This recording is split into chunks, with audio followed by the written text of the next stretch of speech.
Ang kalat po ng bahay dito po sa Japan kasi napaka-busy po ng magulang. Trabaho, pagdating, bahay, ayun.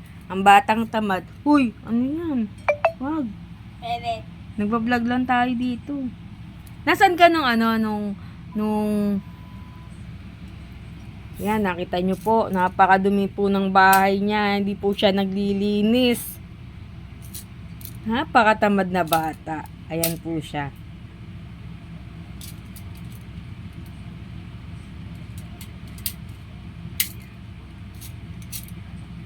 Bukas anong oras pasok mo? Yak! Kinain mo? Yan dito eh. Ay, candy ba yan? Ayan na naman siya. Mahupo na naman siya sa kanyang upo.